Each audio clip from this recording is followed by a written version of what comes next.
Here's our first example. The sum of I equals 1 to 5 of 3i. What we're going to do here is expand this series. This is summation notation, so I know we're talking about a series. I'm going to start with my lower value here, which is my lower limit of summation. I'm going to plug in 1. So this is 3 times 1. Plus I increase it by 1. These are integers. Then I put in 3 times 2. Plus, well, I keep on going. 3 times 3. Plus, keep going, 3 times 4.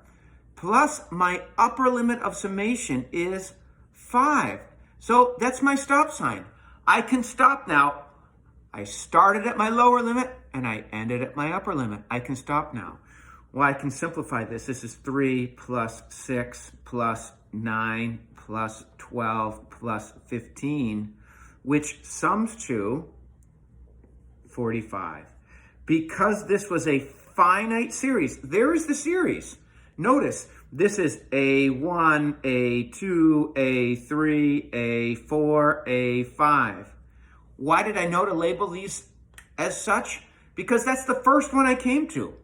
No matter what number I substituted in for my I, my index of summation, first, it just happened to be 1, but because this is the first number I come to, I call it A1 because it's the first term in my series. Then I add them all up. Why can I add them up? Because it's a finite series. Here's another example. The sum of k equals 3 to 6 of the general term. By the way, I didn't say this before. This is the general term we found in the first half of chapter 8. 1 plus k squared. What? I don't have an index summation I. Doesn't matter. K is now your index of summation. As long as this matches with this, we're good. So it could be I, could be K, could be N. You see a lot of N. Could be X. Does not matter. So don't let that freak you out. It's not I. It can change.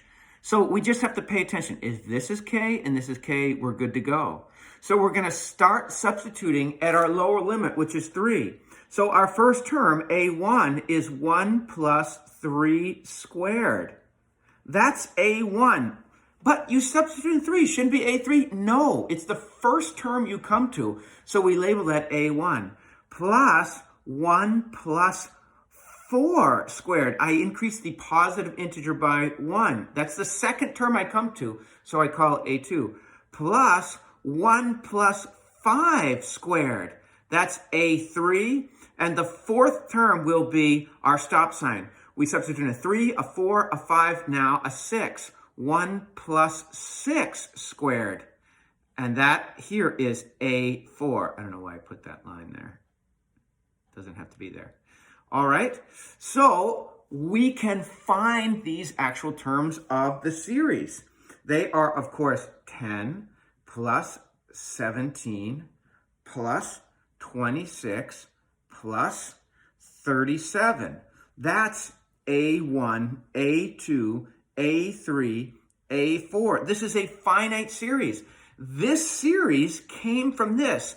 This is our zip drive. This is a convenient shorthand way of writing this series. You might say, well, this was just as much writing as that. What if I put 600 up here? Then we'd have a lot of terms, and that would be a pain in the neck to write them all out. So this is a very convenient way of writing a series.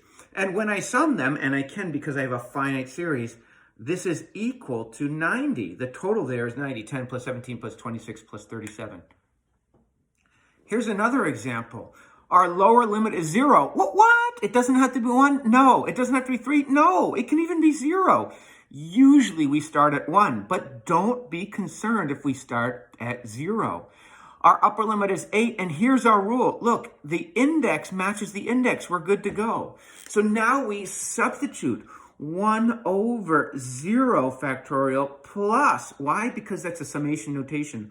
1 over 1 factorial plus 1 over 2 factorial plus 1 over 3 factorial plus 1 over 4 factorial plus 1 over 5 factorial plus 1 over 6 factorial plus 1 over 7 factorial plus 1 over 8 factorial. That's my upper limit. It's like a stop sign. I can stop increasing the positive integers by 1 now. And this, of course, this is the first one I come to. So that's A1, A2, A3, A4, A5, A6, A7, A8, A9. What? I thought there were 8 terms. Well, if you plug them in with your fingers, we can see that there are actually 9 terms. A little convenient way of figuring how many terms there are is do upper limit minus lower limit plus 1. So that'd be 8 minus 0 plus 1. It would be 9 terms. That's a quick way to figure out how many terms in the series. Now, I know that 0 factorial is 1. So this gives me 1 plus 1 plus, a good review, 2 factorial is 2. So I get 1 over 2 plus 3 factorial, of course, is 6. That's 3 times 2 times 1. Plus 4 factorial is 24. Plus 5 factorial, 5 times 4 times 3 times 2 times 1 is 120. Plus 6 factorial is 720. Plus, now we're getting bigger, 7 factorial is 5040. And finally, plus 8 factorial is 1 over 40,320. And of course, to sum these, A1 through A9, I'd need a calculator. And I get about 2.71828, which many of you will recognize as the number E, which we'll be talking about more in Chapter 3.